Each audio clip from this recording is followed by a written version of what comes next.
What's up, everybody, and welcome back. Episode 32 of Track Talkers.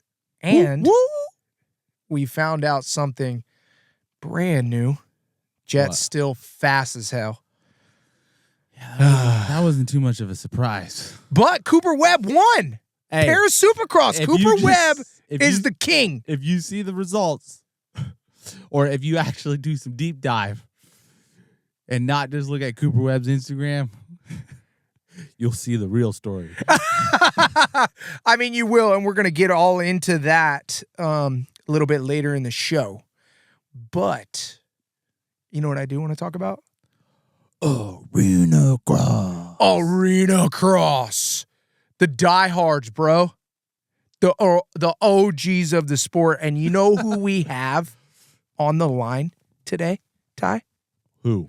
Okay, we're talking the fastest fucking guy I've ever played on MX fucking Supercross. Okay, this dude's the GOAT. Okay, we're talking legendary two-stroke badass that goes to the Nationals on a two-stroke and fucking smokes them. Like, literally smokes these fools at the National on the two-stroke. He switched to a 450, but we're not going to talk about that. Dude, I think I knew who you're talking about. Oh, you think? I've seen on his reels the fucking most epic crash videos I have ever seen. The epicest crash videos, and he was at ARENACROSS this weekend. Do you understand the size, the colossalness? That's not even a real word of who we have on the line. I mean, dude, this guy is getting more views for ARENACROSS than Mav TV on their Mav TV package is getting them. Mav needs to sign him. Welcome to the show, Matt Burkeen. What's happening? Boys, that was the best damn introduction anyone has ever given me. How are we doing? ARENACROSS was awesome. Let's just start with that. This shit is epic. Dude, okay. So I've seen some of the highlights. I watched your videos from ARENACROSS because it's honestly the best content from ARENACROSS that you can get. Literally is. I don't know how. It's the raw dog. You know what I mean? We got announcing. Matt Burkeen announces the races. We got, somebody who's a professional that gets it done. I mean, I don't know what. It's iPhone video, right? Or how are you doing it?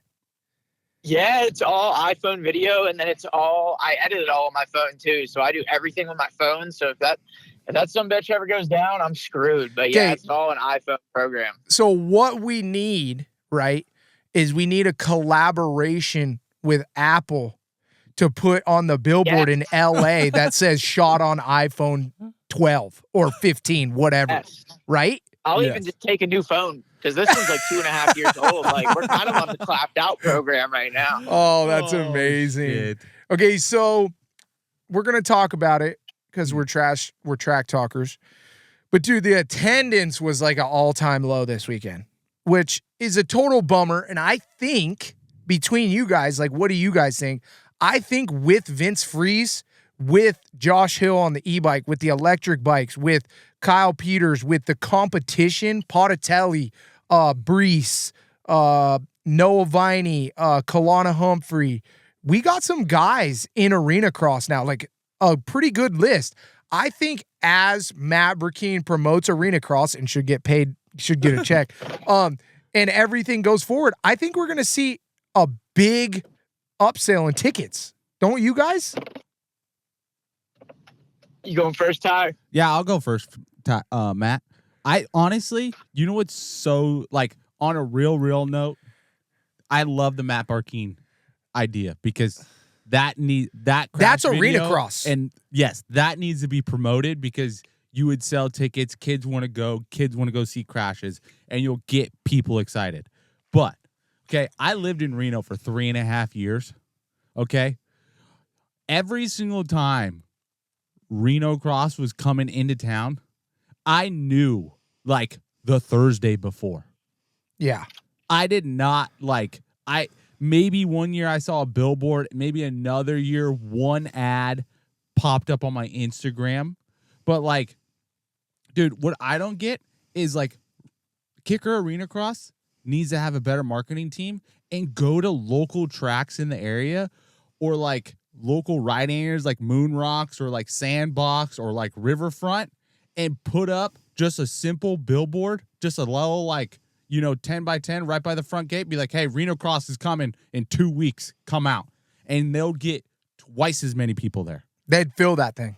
Oh, bro, twice as many people and twice as many signups. Because, dude, it's such a, like, I don't know, Matt, what do you think? Because, like, I feel like ARENACROSS comes in so quick, and then you hear about it, like, once, and then it's like, oh, shit, it's this weekend. No, totally. And that was actually a really good idea you just had there. But I was super surprised and really bummed out myself. And the weird thing that I've never seen before out in ARENACROSS is it seemed like halfway, 2/3 of the way through the night, it seemed like a lot of people were leaving. Like I was trying to film the LCQ and half of it was people video bombing me walking up the stairs to try to leave. So I do know they changed the format because last year they had no e-bikes and stuff. So last year after the heat races, they had 2 semis and 2 LCQs and only the winner got out of that one. And that shit was awesome, man. Like it was storming the beaches of freaking Normandy, every freaking moto. Yeah. But this year it's just top 3 out of 3 heat races and then top 3 out of 2 LCQs. So it's not quite as exciting in that regard. And I don't know if the e-bikes had much to do with it or not, because I thought the Clash for Cash, the gas versus electric, was actually super badass. Like that was one of my favorite parts. That was one of my favorite parts of the race as a fan. I don't know how I would feel as a rider if I was on a gas bike getting teed up by a silent rider, but I loved it as a fan. But I don't know. I don't really have the answer, but I do think Tyler had a really good point about going to local tracks. Cause I mean, it's grassroots racing, that's what it's all about. So, it definitely bums me out, but, hopefully in the coming rounds, it gets a little bit better. Cause, even I was at amateur day yesterday and it was a little bit on the light side. So, it was a bummer, but there's also 3, ARENACROSS series, I think, that we're all going on the same weekend. So I mean there's a lot going on. They are kind of spaced out, but I agree, they need to pack the stands because it's a damn show. Like no matter what happens, there's just not enough room for people to not get loose as shit. Like it's always good no matter what. Yeah, and it's like ARENACROSS has a good product. Yes. An amazing product. It's like the best racing product I know of. Like maybe ARENACROSS and EnduroCross, if they could combine and like ride through vlogs and whoops, like could you imagine the shit show? I don't know about that, man, dog. But that's like another thing. Like so, EnduroCross goes in that same stadium, packed. That's what I heard. Yeah, so dude, people were telling me that while I was there. Yeah, like that same arena. Same freaking people go watch EnduroCross. Yeah. And dude, EnduroCross pays for a billboard up in like around Sparks area. I'll have multiple ads on my phone saying buy EnduroCross tickets. I mean, yes, it's usually at the end of the season. So like they know that the season's going on and stuff like that. And it's usually coming down to like one main event. Yeah. But like, dude, I mean, a lot more money is spent on advertising, I could tell. And it's paying off dividends. Like, the motocross community is very heavy in Reno. You just have to know how to reach them. Yeah. Yeah, totally. Yep. I don't know. I mean, I guess... Go ahead, Matt. No, I don't know anything about the area in Reno. I just know I've been to several of them that have been packed houses. So you guys are definitely onto something. Like there's some sort of disconnect here, and I feel like you guys are on the right track with the ideas. I know you mentioned the marketing. I don't feel like I'm qualified to talk marketing because that was my major in college and I dropped out, no choice. But there's definitely some people that have. Dude, let's put it this way. You know how to market something good, because I'll guarantee you if you ask ARENACROSS for their viewership, you got them covered. I mean, dude, the Dash for Clash thing, I think on your Instagram when I watched it had 42K, and then the other one had like 27K. I mean, we're up to almost, what is that? 60-something, 70,000 views. Okay. I want you to call up ARENACROSS and ask them what their viewership is. Cause I'll bet you got them covered. Yeah. I don't know about all that. Cause I mean, it's not quite fair. Cause they have a paywall and I'm just free on YouTube. And I mean, I'm not going to all the rounds either. So I actually tried to use my videos to try to help promote their streaming deal. Cause I've had some issues in the past with, trying to do content other places, and they've always been really accommodating and really rad at ARENACROSS. So I've been trying to use the videos to try to help their cause with their all access program. It's like a subscription service, but I'm happy Matt, that I'm happy people are learning about ARENACROSS through the channel, because a lot of people, even throughout the summer, like at nationals, like people will be like, yeah, we love ARENACROSS. Like, we can't wait for it to come back. So, I mean, I'd like to think it's good, but I guess, I just hope it shows in the coming rounds. Yeah, but Matt, stop backpedaling, bro. Like, this is what I'm talking about. ARENACROSS. We know you love Matt, and you should love Matt. Like, we're working together. Like, there's gotta be some way to utilize like you just did. I mean, dude, you're obviously have a whole different take on what's going on. Your crash videos and the videos that you're getting through your Instagram and what you got going on is obviously catching traction in multiple ways. And dude, if ARENACROSS is accommodating, hell yeah, just work together even more, right? Yeah. It's not bad that ARENACROSS may or may not be getting. I'm not saying there's a for sure. I have no idea what they're getting for views on Mav TV. I have no idea. They could be getting 250,000 views a race. I have no idea. But I'm just saying what you're doing, the way you're going about it is freaking awesome. It's catching traction, and there's got to be some way to utilize that because you're doing a good job. And I feel like the way you do it, where it's like iPhone video with all the crashes and all the fights and all the stuff going on, that's what makes ARENACROSS so sick. Yes. Super authentic. No, it's the wild, wild west of racing, man. Like, there was a fight on Saturday during qualifying, and they ended up, like, they're not suspended or nothing. They just couldn't race that night. I know a guy at the AMA who may or may not have be related to me, and I tell him all the time, man, I'm like, let him fight. Like, fuck it, it's ARENACROSS. Like, I'm not saying let every Tom, Dick, and Harry at local track fight every Sunday, but in ARENACROSS, like, that shit sells, man. Like, let them brawl. Like, I honestly think instead of a podium, they should just do a little fighting ring and just let them settle it indoors. Dude, imagine if ARENACROSS had a penalty box. Bro, like hockey, they let him fight, bro. And they had the bike and the rider in there, and he couldn't come out of the penalty box and couldn't touch his bike until the LCQ dropped. Bro, like... Hey, Matt, go. I went to this local ARENACROSS, like non-AMA and stuff, back a few years ago. The promoter did a riders meeting for us, and he was like, "Now, y'all, I'm not gonna have this bullshit where y'all go back to the pits and fight like a bunch of sissies. If y'all are gonna fight, you're gonna do it on my racetrack in front of my fans."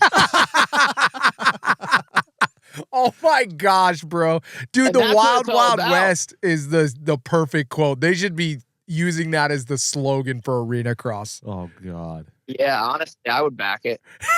I would back it too, dude. But like, realistically though, like, I understand. Like, if you're at Supercross and, Matt's in the stands and there's crash video after crash video and there's fights, I could see why you could maybe be upset about that, even though everybody's making content. You know what I mean? Yeah. But for ARENACROSS, I feel you. For ARENACROSS, it's a totally different deal. Like, even I went to Loretta's for the week, and I didn't try to film any crashing at all. Like, there's kind of different allures to different things. Like, some places there's just good racing, some places are gnarly, and some places people eat shit and fight all the time. And that's the place I like to go the most, really. Well, dude, not only that, but it's not even like, I think we're making ARENACROSS out to be a little bit too much of a fight thing. But dude, why we love ARENACROSS, this is my take. Because I love the tight racing and watching dudes get slammed. It's like, I don't want to see somebody get slammed over the berm, but I like to see that they can't really move and they have to totally cut the dude off. I don't know, dude. I think one of the best ways I could see a person getting taken out is when that guy slides up on the inside, the guy catches his clutch lever, and then he just whiskeys his bike off the top of the berm and almost hits the guardrail on the fucking front seat. And you're like, Oh, Whiskey throttle is not cool in there, man. I mean, luckily I didn't whiskey throttle when I did this, but I mean, I had a concrete wall, luckily not on the throttle. So every time I see any whiskey throttle, I get like a PTSD flashback. Like I can hear helicopters and shit above me, but it's actually just me and hitting the wall. But yeah, y'all ain't wrong. Like there usually is only one place to pass, and that's with contact. And the best part is, especially when you get to like the LCQs and like, you know, the guys are still good riders, but the racecraft maybe isn't quite as refined and they don't quite have their shit as together. So they go for a rough move and they'll take each other out and maybe get and that's give each other a ARENACROSS. push and It's a the shove. stepping stone. Yep, that shit sells, man. it does. Well, hopefully you can help them and ARENACROSS gets even more traction because I think they got a good product and I enjoyed watching all your videos and checking out all the ARENACROSS stuff from this weekend.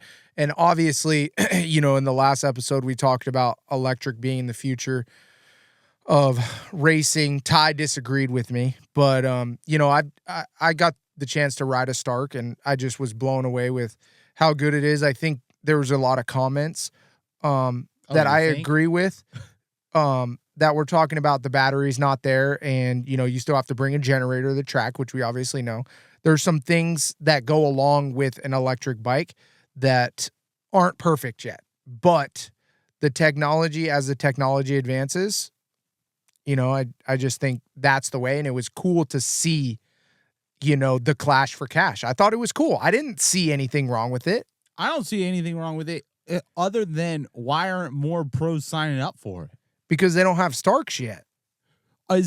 So you're saying the Stark is that much of an advantage? Matt, tell us what happened. Like, how do they get the Clash for Cash? Because it's like the top 3 of something, right? Yes. So the e-bikes have a heat race and then the top 3 from their heat race. And then it's supposed to be each winner from the 3 pro heat races that go head to head. But so both nights, Michael Hicks actually won a heat race and was top 3 in the electric bike. So he got 2 spots both nights. So they had to fill his other spot both nights. And then Kyle Peters, I guess he raced against e-bikes at the Big Hill Jam and was not a fan of it. So he actually was like, nah, I'm cool. Like, I'm not going to race. So I think they put Bitterman in his spot. But if I'm being honest with you, I think it wouldn't have even been a contest between the Starks and the gas bikes if there was no whoops. Like the whoops were the only thing that was holding the Starks back, because those things are just like straight torque monsters and they're just digging holes and spinning through the whoops the whole time. But on the starts and just like, you know, how easy they are to ride and just like get in and out of everything, I feel like they had a huge advantage everywhere but the whoops. And like you were saying,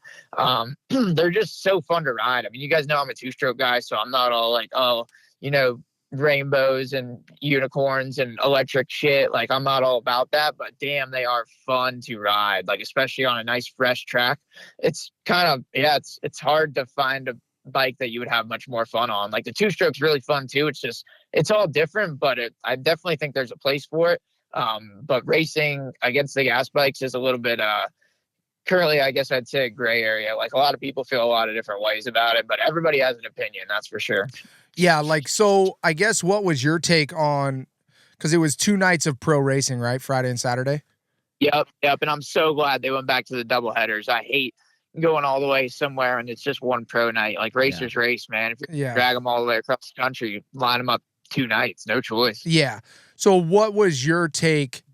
We're going to get even more, but what was your take just from the electric bikes racing this weekend? Because there was just an electric main event, right? And then they had the Clash for Cash as well. So what was your take on like the whole electric main event and the electric bikes? How do you think that went? How did it feel watching it? Was it as exciting? Did you miss the sound? Did it matter? What's your take? So honestly, with what I was doing with my video and stuff, I don't necessarily think I got like a true fan experience with it. My main takeaway right off the bat was that it's a lot easier for me to announce because there was no noise. So that was kind of nice. But it was definitely weird, like especially like through the whoops. I had somebody comment on my YouTube and say that the Starks sound like a snowboarder's kneecaps because you can just hear those things clack in each whoop. Clink, clink, clink. Yeah, and I don't know if there was a correlation between this or not, but it seemed like a lot of people like compared to years past. Like I said, they were leaving before the race was over, so I don't know if the e-bikes had anything to do with that or not. But Totally. the racing, I mean, I thought the racing was good. We had some beef between Varese and Kalana, which was really fun to watch. I'll have that video out, I think, probably by Wednesday, it's looking like. But Nice. for the most part, I thought the racing was good, but the lack of sound is definitely it's definitely weird and would take some getting used to. And I think it would probably help if there was more of them on the track, because I think there was only 6 of them. But I think there is potential there. But my favorite addition with the e-bikes is definitely the Clash for Cash. That was some of the best racing of the weekend, really. And it's cool to see guys like Hill and Bogle and, guys that you wouldn't think would still be around, but they're racing freaking Stark Vargs in a arena crash. It's pretty cool. Yeah, that is badass. And Vince Freeze won, was it Saturday or Friday? Vince Freeze won the Clash. Both, pretty much. Oh, yeah. He won the Clash on Friday. That's a bad dude, man. He's a unit. Yeah, I mean, still a gas-powered bike still won the race, but on Saturday, did Bogle win on Saturday? Yep. So on Saturday, Bitterman led the whole race. Actually, Bitterman shot at the start. Yep. I didn't have that shit on bingo card at all, but he led the whole way, and he told me that he didn't even know Bogle was behind him. He thought he was cruising. He was in the clear, and Bogle slammed him on the last lap and got the win. See, the silent assassin, the Stark Varg got him, dude. He doesn't even know that he's racing any competitors. And Matt Burkeen just proved my point right, bro. No sound, no go. Haters gonna hate, bro. I don't know. I mean, dude, to me, in my eyes, if you don't know a guy's behind you, you got to be stupid. I mean, dude, an arena cross, there's 180-degree corners. Yeah, what if he's right on the rear wheel? You ain't got a rubberneck, bro. What'd your boy teach you, dude? I raced arena cross. I rubbernecked. You have to rubberneck once in a while, bro. Especially in the Clash for Cash. Bro, I'm sorry, but you're not going to hear some guys, snowboarders, freaking kneecaps clapping right behind you when your 250s rapping, going through the whoops. Cap. What were you going to say, Matt? 7 Deuce. I know you just said you raced arena cross. I've been meaning to tell you were actually there this weekend. It was a 7 Deuce on a Suzuki. Dude, bro. Hey, he went down in class, Matt Burkeen. He went fucking 250 on us. Goddamn. Yep. Deuce is training in the freaking shadows. You're going to love this. So on fast laps, which I'm pretty sure he got away with it. So honestly, fair enough. But on fast laps, my man was going around the whoops and then getting back on the track and digging. And all I could think was rip it, ride it, swerve. No, he didn't. No, I have it on video. It happened. Oh, I have it on video. I love it. Bro, 7 Deuce is supposed to be good at whoops. That's what my number represents. Bro. He's rusty. Bro, not only that, but I'm a little pissed, bro. Somebody sent me a picture of 722 on the Mav TV screen, and you know what I saw? Motherfucker said B main. I'm like, come on, bro. We're in the B main, bro. Like, what? Like, bro, I love the kid. I followed that kid on Instagram. Like, I follow him. I gave him a little pep talk a while back. You know what I mean? Like, hell yeah, 722, let's go, baby. But dude, you can't be in the B main, bro. Babe, dude, he needs that 7 Deuce training. Bro, call me up, bro. If you hear this, call me up. I'll get you through the whoop section faster than it's off the track. Come on, baby. We'll get the bike set up going. Yep, make it happen. Okay, Matt, next question. What was your overall take on the weekend for Arena Cross, the racing, the new riders? Who were you impressed with? What did you like? What was the highlights of the weekend other than the Clash for Cash? I thought it was an awesome weekend of racing. I was so excited just with the addition of Freezy. I thought it was going to be a little bit more chaotic with Vince because in years past, they've had the inversion where in the second main, the winner gets last gate pick, second gets second to last, all that. So I was really excited to see Vince go from the back row. I mean, if they still had the inversion, I might risk it all and follow the whole series just to watch Vince go from row 2 in the second main. But he didn't cause much chaos at all just because he was out front most of the time. He did have one incident, not much, but he kind of did like jump over the bail and give Bitterman some business. But I mean, it's Arena Crash. It's all kind of in the contract. But obviously Freezy was good. He won all but one main. I was super impressed actually with Politelli. I didn't even know he was going to be like full series and Rock River and all that, but Politelli was really fast and he's really good on the whoops too. And the whoops were like kind of childish. So I feel like he'll be way better on a track with bigger whoops. So Politelli might be somebody they should worry about. KP was really good on the 450. I feel like he's just going to be like really consistent there every weekend kind of guy. Yeah. Brees was really fast, but on the ground a handful of times. A lot, right? He had some big crash off the finish. Then he landed on freeze, and then he was in practice. Straight ejecto. Yeah, straight ejecto, Cito. Then Michael Hicks was really fast because what was cool with him, he rode both classes. So like he was racing main one.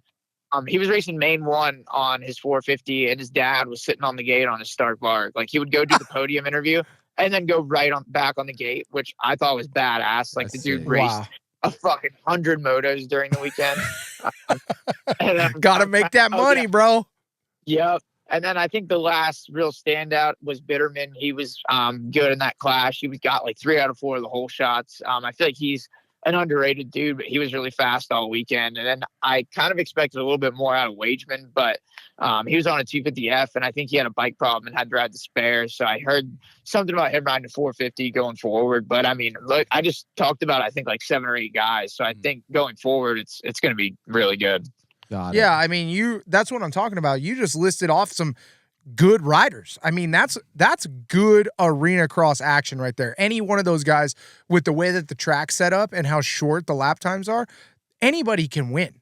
You know, who do you got for championship right now just after watching the first round? Is it straight Vince, or do you think Peters has a shot with his experience? I definitely think it's between Vince and Peters. I'm a KP guy, so I got to stay true to it and say KP, just because I feel like KP is a lot better about not making enemies out there, which, again, if Vince is out front all season, he's not really probably going to piss anybody off besides the fact that he's kicking everybody's ass. But I feel like KP will be a little bit more steady, and Vince might have some incidents. But after the first round, obviously Vince has the red plate. And he said a lot about, in his interviews and stuff, how cool it was to win again compared to racing Supercross and getting like 12th, 15th, which is obviously badass too, but winning is just something special. So yeah, I think you're definitely going to see some fire out of Freezy all season. And also Peters, even Brees. Brees has been a little bit wild to start, but he's obviously one of the fastest guys there too. Even Politelli, like throw a fucking blanket over all of them. I mean, the first main on the second night was a 6-pack within like a second and a half. So if it's like that all season, I'll be stoked. Absolutely. Well, anything else you boys want to talk about? You good, Uncle Ty? I just want to do some self-promotion. Okay, hit me. You know what I'm saying? Yeah. So next round 3 and 4 is in Boise, Idaho, Ford Idaho Center, December 6th and 7th. Love it. Boise, Idaho, December 6th and December 7th. Yeah. And then it goes into January 3rd and 4th, round 5 and 6 at Loveland. I don't know where Loveland is at, but isn't that Colorado. Texas? Where is that? Colorado? Yep. Yeah. Oh, it is. I think I raced there, actually. Blue Arena. Sweet. So, I mean, that's pretty cool. That means that there's four rounds of arena cross before Supercross starts. So, hopefully we can gain some traction. Yeah, exactly, and get some more guys in there, freaking warming up for Supercross, and spicing up the series even more. Hell yeah, Matt. Anything else? I don't think so, boys. I can't get over the intro you gave me, man. Make me feel like $1 million on the way back home from the airport. But you are $1 million. What are you talking about? Hey, it's epic shooting the shit with you guys. I can't believe it's been, I don't even know if he did this, but 12 years since Uncle Ty fucking laid the wood to me in 450B at Loretta's, dude.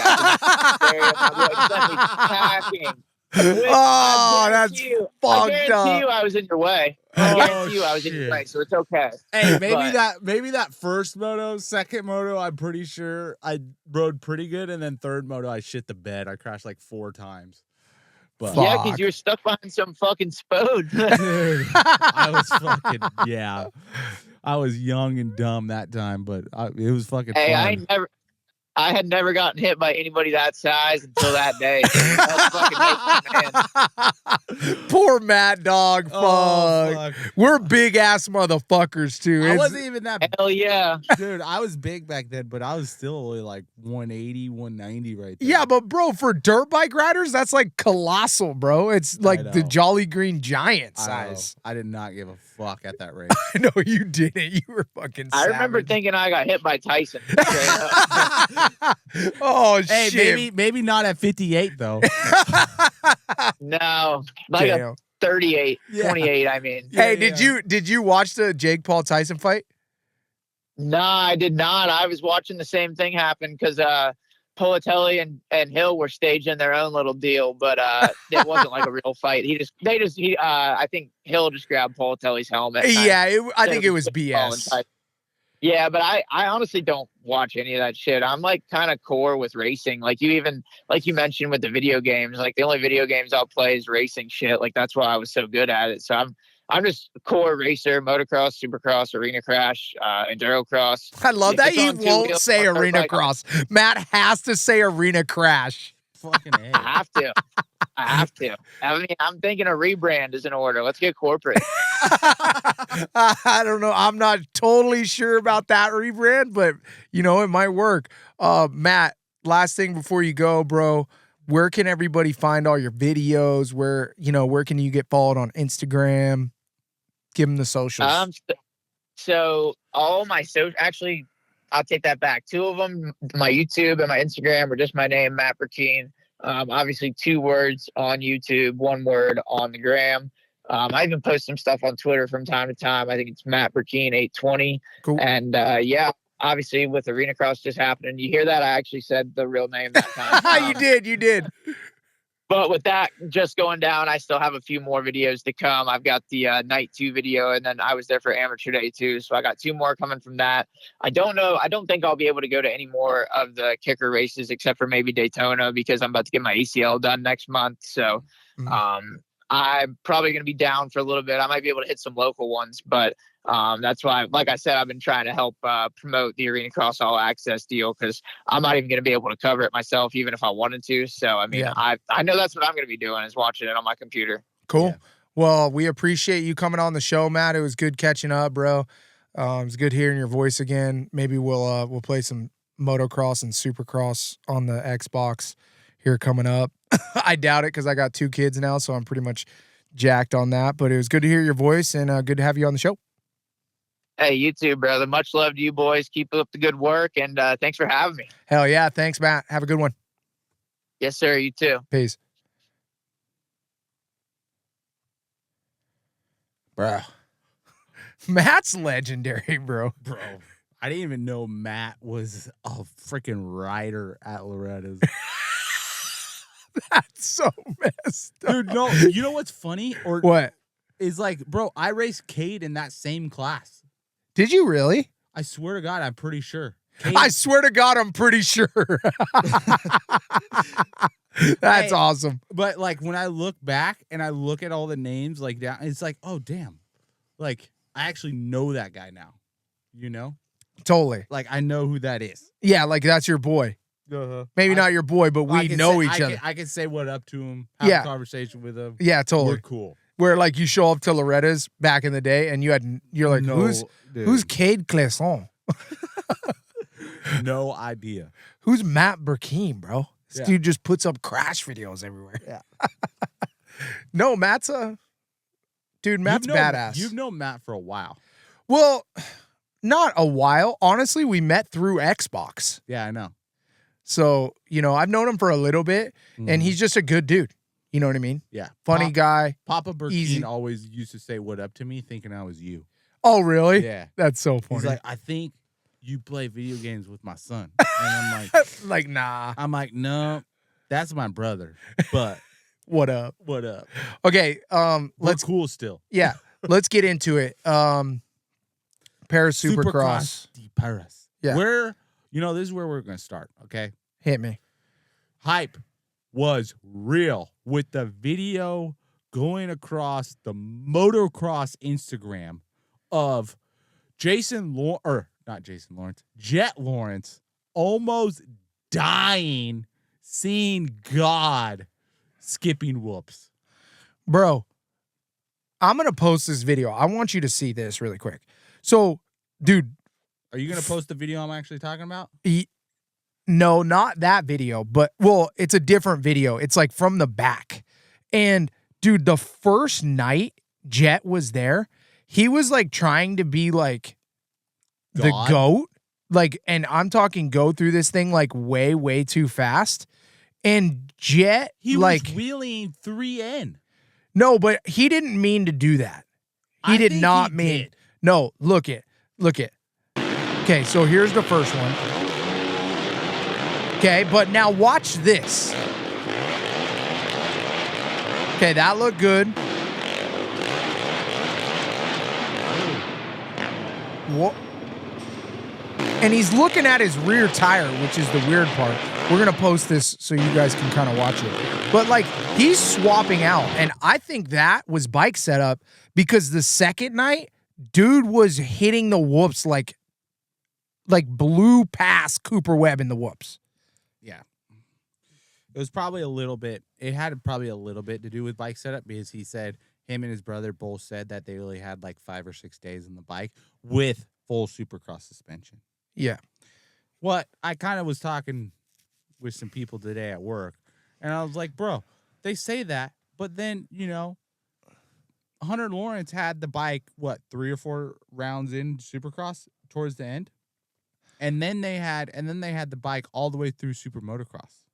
They're BSing.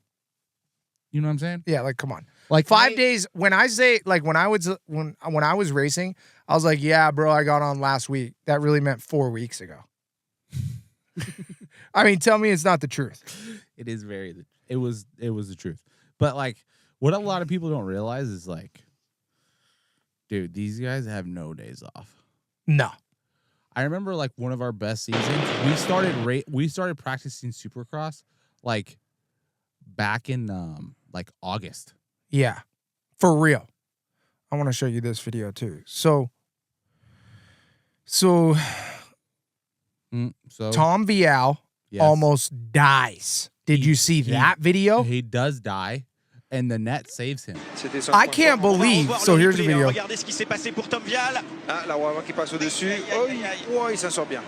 Bro, he would have been broken without that net. Bro, he probably, I'm not kidding you, after watching that video, he could have a broken back, maybe even be paralyzed. No. Okay, but badly injured back. Oh, yeah. Because off of that berm, he would have been launched so far. Yes, and he was front tucked. Yes. Like we've all seen the crash. Steve talked about the nets from Pulp and Mix. Look at what just one suggestion can do. So here's my next suggestion. Oh God. Ty, why aren't we rolling the whoops in Supercross? Steamrolling? Yeah, why aren't we steamrolling them? Like, why aren't we doing that? I don't know. Like, how much more expensive? Okay, well, one, you have to have the right type of dirt because if the steamroller doesn't have enough traction, like imagine this, okay? Like let's just say steamroller gets stuck middle whoop. Yeah, but we're doing it before. We're not doing it during the motos. Like for a Ty, come on. Up would that be? During the show, the steamroller gets stuck, and they got to tow it out and wreck the whole section with the loader. Like, bro, no, we're not doing that. We're building the whoops with the loader. I can just see it right now. We're building the Just- whoops with the loader. Cat would be so stoked because they would have a fucking billboard just right in the middle of the track.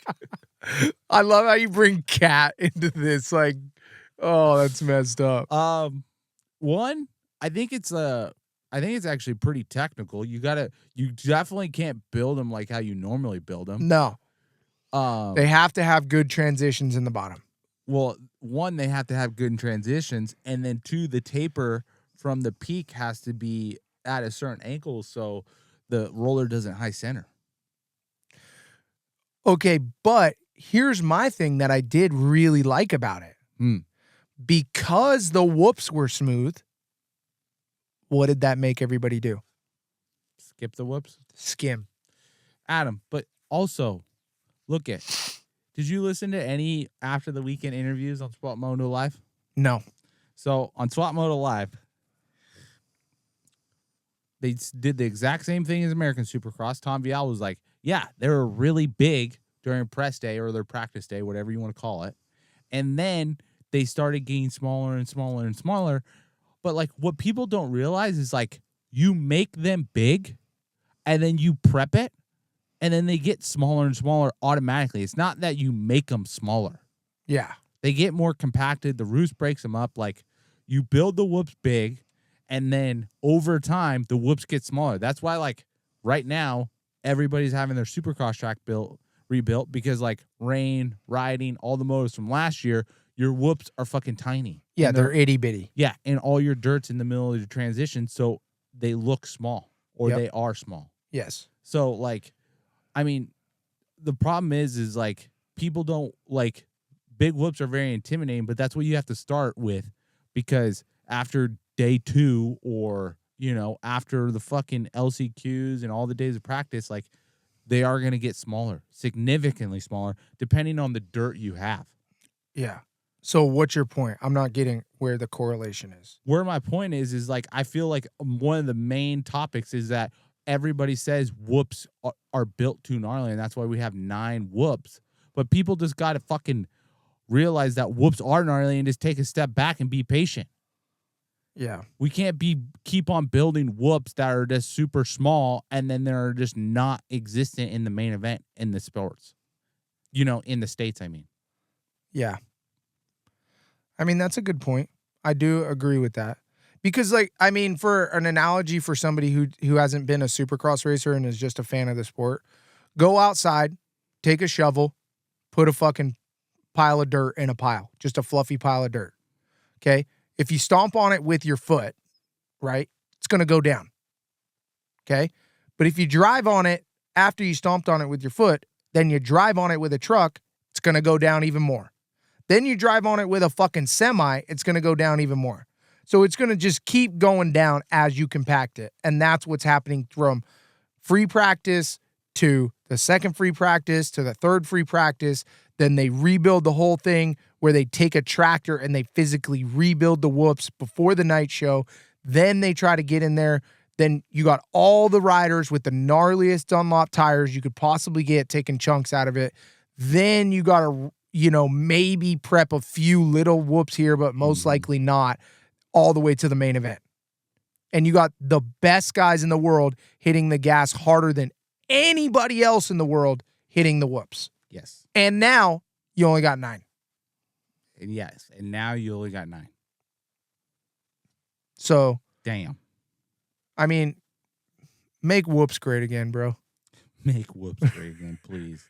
Like, come on. And too, if you don't want him to jump, then don't put him out of a corner. You got to put an obstacle before the whoops. That's true. That's a good idea as well. That's why they're not skipping. They had that fucking 12-foot little wall. That yeah, they the had a huge ramp. wall. They're not going to slow down, hit the first one and triple when it's going to be get way up on top. slower. When you can carry 4th gear, bro, you know how easy it is. And another point, and I think Dirtworks knows this because I've told them before, if you build the second whoop as same as all the rest of the whoops, it gives you a kicker to start tripling in. If you build like the first one small, then the second one medium, then the third one a little bit bigger, and then the fourth one like the same size all the rest of them, then it's a lot more inviting where you just start skipping. Skim into them. Yes. I didn't even think about that. Yeah. You know how those stupid ass whoop sections they where build it's like all the super small, the second one is like huge, huge, and then the first one's like low, tiny. Yeah. Yeah, that's where everybody started jumping me. They're like, "Fuck, I'm not gonna wheelie up on top of this. I'm just gonna use that first one as a kicker and go dut dut, and then you just Yeah, that makes sense. You're making valid points here tonight, Ty. You're sounding pretty fucking legit. That's what I do, dude. That's what I do. Sounds like somebody should actually listen to you. Sometimes. So yeah, I mean, back to the roller thing just a little bit, but you are right. You have to have the right kind of dirt. You can't do this in Salt Lake. No. You can do it in Indy. You could probably do it in. You could probably pull it off. Probably. Let's talk the Anaheim. races. Anaheim, Indy, San Francisco if it's not raining. San Francisco, San Diego. What's the one I love? Phoenix? No, I think Well, you could Phoenix, do the Phoenix. dirt's too hard, don't you? No. Okay. Phoenix, St. Louis, St. Louis I think is too sandy. marginal. Yeah. Okay, so no St. Louis. What about Daytona? Definitely no, right? Definitely not. Depending on the dirt they use to make the whoops, Yeah. because they've used that orange clay Because before. the problem is like the roller, like, I just don't know. Like, maybe it would work for sand, but like, dude, like, honestly, like the roller, it's heavy, but it's not as heavy as you think. The roller? Yeah. Yeah, like it's not actually. It's not as heavy as you think it is. Yeah. You know, like with the skid steer and like the weight, I bet you a loader tire will get this same amount of compaction as a roller if we tested a roller whoop compared to a loader whoop compaction. Dude, we got to get Alex on the podcast. Are we just going to get Alex on the podcast one day and just talk track? We need to have him on the podcast before he starts this fucking hellacious of a fucking Supercross tour. Yeah. Let's get him on the pod. Yeah. Because what I don't want to do is, and what I don't ever want to do with this podcast is talk shit on somebody and give our dumbass opinion without somebody giving us their defense, because that's not fair either. You know, I try as much as I can to see both sides. I'm never going to say Dirtworks is doing a shitty job because they fucking do an amazing job. Yes. And people that say Dirtworks is doing a shitty job have no idea what their schedule is. No idea. No idea. They are doing as much as they possibly can. And physically can do sometimes. Yes. Because, like, bro, like, I get it. Like, we've all rode Press Day where, like, there's some Supercross slips that are fucking marginal that we probably should never hit. Marginal. Yeah. You know? 100%. When you think about it, and you think about it, well, you're like, well, this Supercross lip was probably made at like 3 or 4 a.m. after a fucking, 15-hour shift. Yeah. You know? And then they usually dial it in, on race day.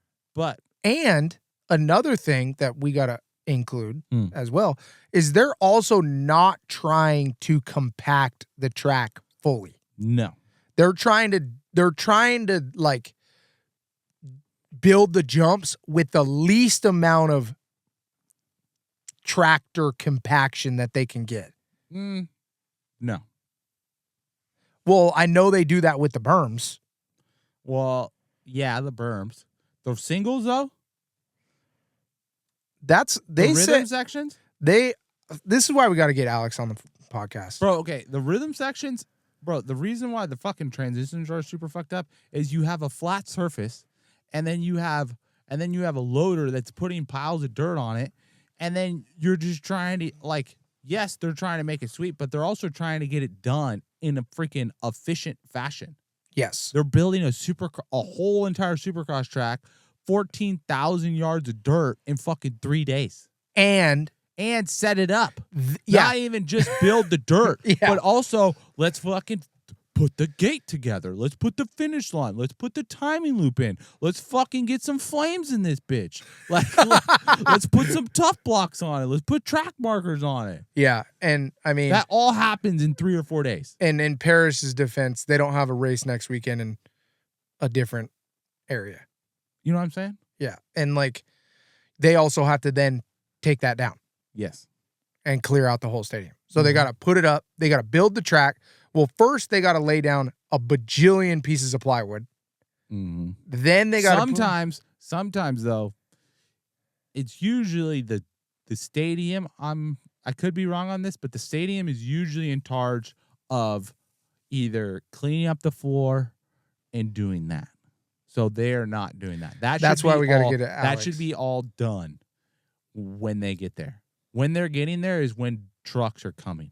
But, dude, they got to lay a whole, like, I think it's like probably like 10, like I'm just guessing here, but probably 12 inches of dirt over the whole entire floor to make the pad for the Supercross track.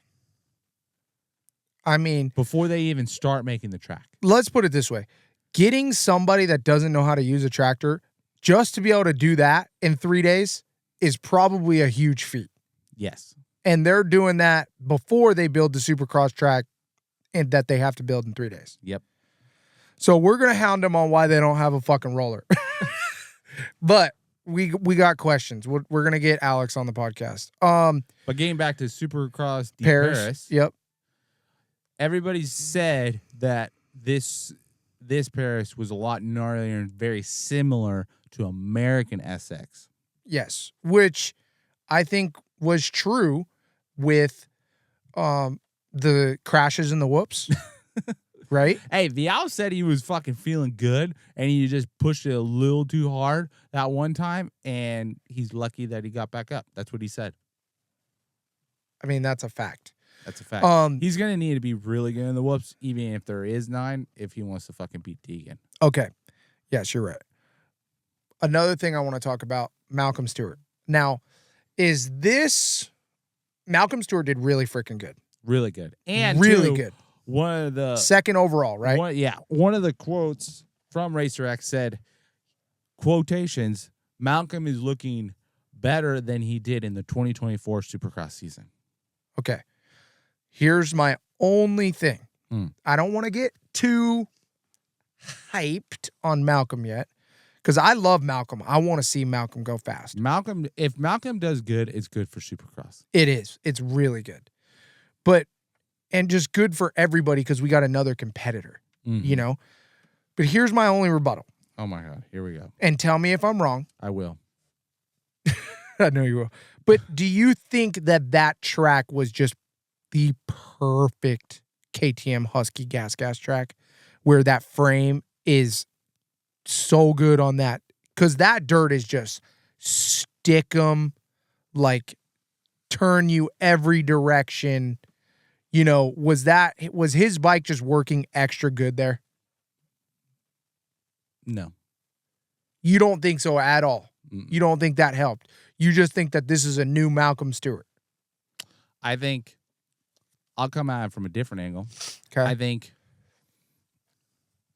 think he's just fresh, and he seemed in his interview he seemed very excited to race and be there, and he wasn't burnt out at all. Yeah. And when you can get that out of a talented rider as he is, like, sky's the limit.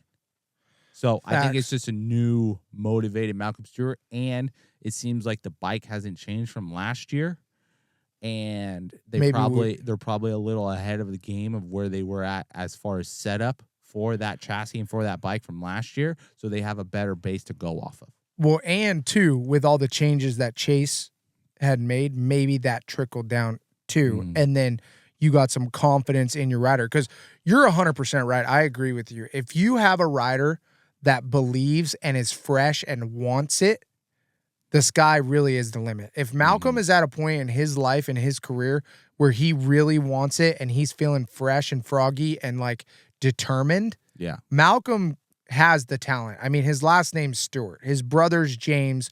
Whatever you need to know, his brother has it in a book sitting there at the compound. Yes. So if you want the info and you want to put the work in and you believe in your team and yourself, you could do shit like you did at Paris this weekend. Yeah. And I just want to elaborate.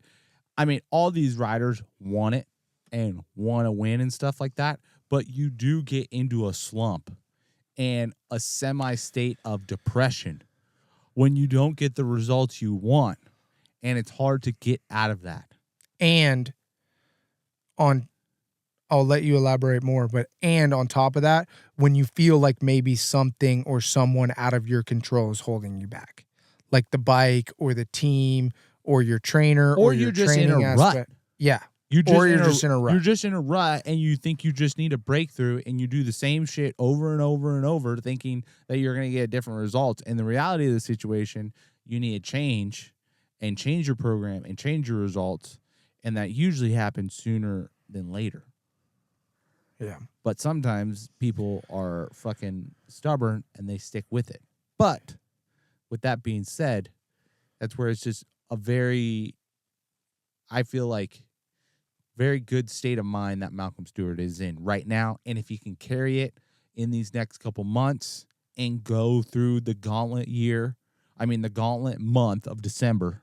Not get hurt. And not get hurt through December, knock on wood, especially for everybody. Yep. I mean, he should be ripping into January 7th. And on top of that, now he just got this huge, not only was he thinking to himself, like, hey, I feel good and I'm happy and I want it. Mm-hmm. But now he has the confidence from getting second. Yes. Like, that's a big deal. And being there, he was fast. Mm-hmm. It wasn't like Malcolm was like, got a given second because Jet, I mean, he did get a given second because Jet had the 13th, but he was also right there in the fight and had the speed. Yes. Okay. Concerning or not concerning? Joe Shimoda, 5th overall, 1, 2, 11, 1, 15, 2. So I think the 11th was those were two different nights. Yes, that's all the results from both nights. So one of the races, he had a transmission malfunction, and then he missed the next main event because Honda was changing the motor. Okay.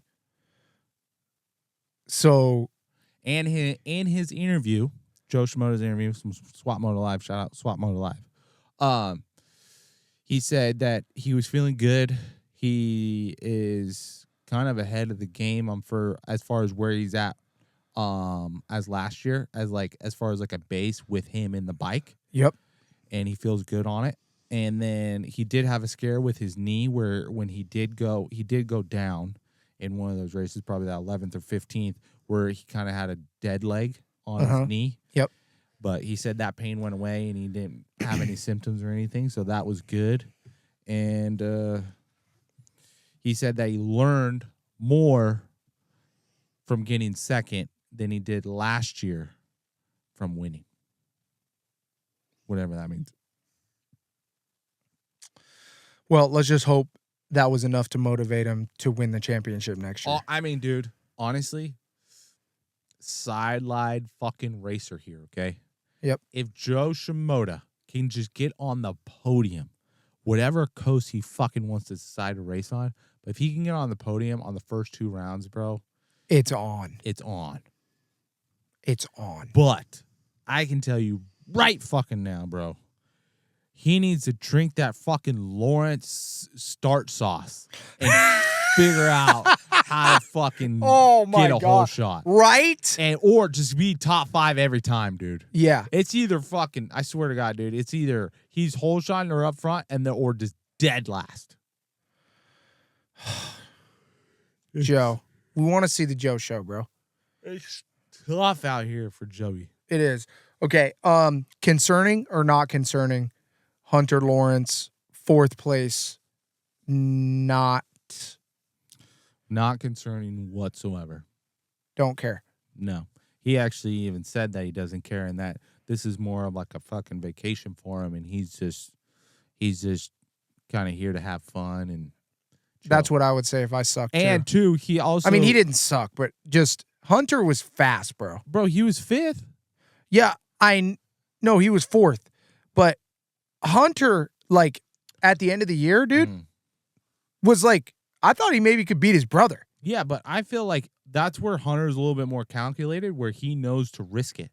Like, yeah, Hunter, like this Hunter's is not looking the at risky one. Supercross Paris and saw what happened to fucking Weston's Fate that one time, and he's like, yeah, that ain't happening. Yeah. And then also in the what's kind of I don't know, not disappointed at whatsoever, but like kind of, I don't know if it's like a marketing move on Honda's part, but they promoting that Hunter and Jet are going to be on stock 2025 Hondas for Oz SX races. They're going to have suspension and like, wheels and gearing and stuff like that, like the essentials, but they're going to be on stock Hondas. Is that an excuse for the boys so if they don't win? I don't think they give a fuck. Okay, cool. Well, I'm excited to see that.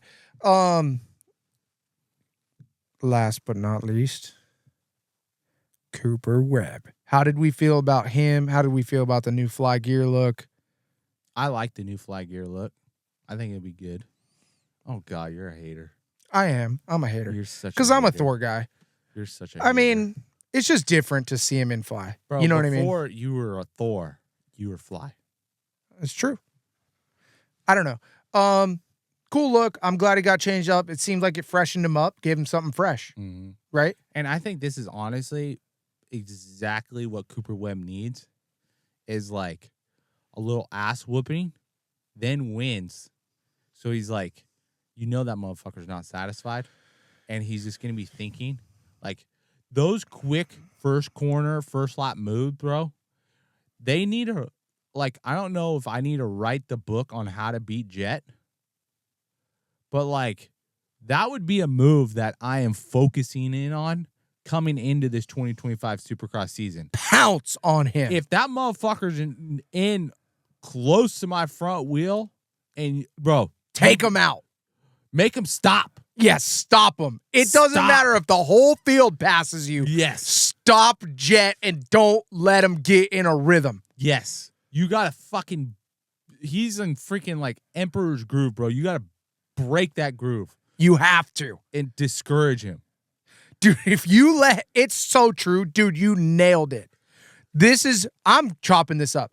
The recipe to beating Jet Lawrence in 2025.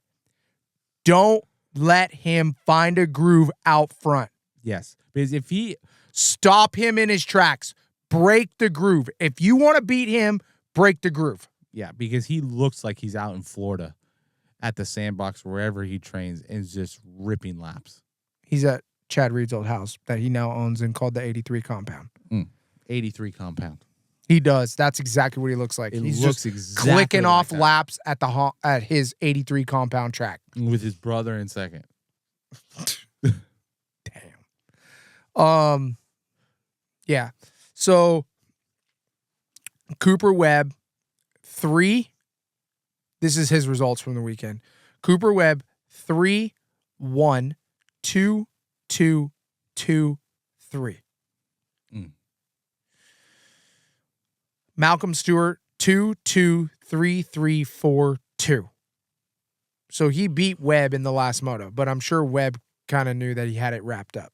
Uh-huh. Jet 1, 13, 1, 1, 1, 1.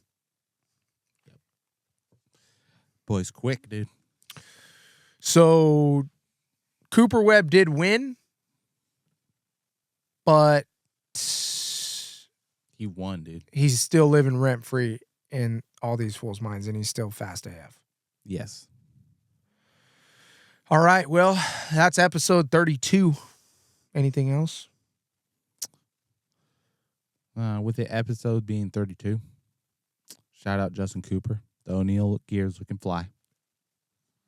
What? The O'Neill gears looking fly. Is that a new slogan for them or what? I think it's pretty funny, actually. It is. Quote us on that one. I need O'Neal. to get used to the HJC. It's not my favorite, but it looks better. They did a better job on it. It looks better with a Monster Energy paint job. Yeah. And yeah. Cool. I think James Stewart just switched to Aero or is sponsored by Aero helmets now. Did you see that? No.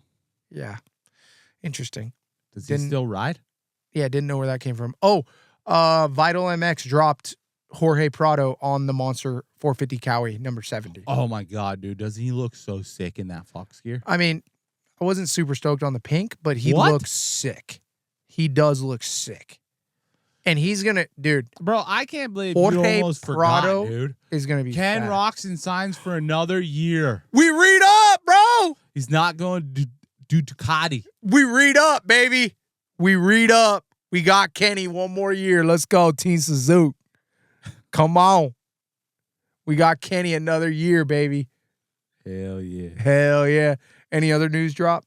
Oh, Mitchell Oldenburg going to beta. Okay. Ryder D. Francisco on fly. Did you see that? No. Ryder D. Francisco's on fly. So it must be a team deal. It must be. That's good. But they said, welcome to the team. Blah. Yeah. Danger Boy Deegan was talking shit on Kitchen. Did you see that? What do you say? Yeah, some random shit about some owning. I don't know. I'll have to look it up. But I love Just it. clowning. Yeah, I love it. Both the boys talking shit. Oh my God, dude. Since we're going down this subject. Fucking Deegan's video in his goddamn fucking overalls.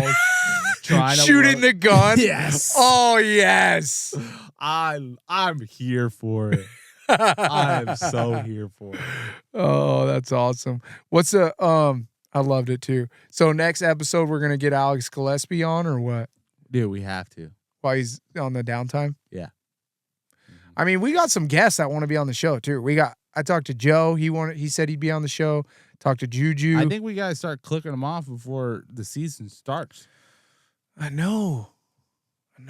We need to. Cool. Yeah. Episode 32. We'll see who we come back with. Looking forward to next week, next Monday. Thank you guys for listening. Make sure you guys like, subscribe, tell your friends. We appreciate it. We are continuing this. Track Talkers. Excited about everything. Thanks you guys for listening once again. And peace out.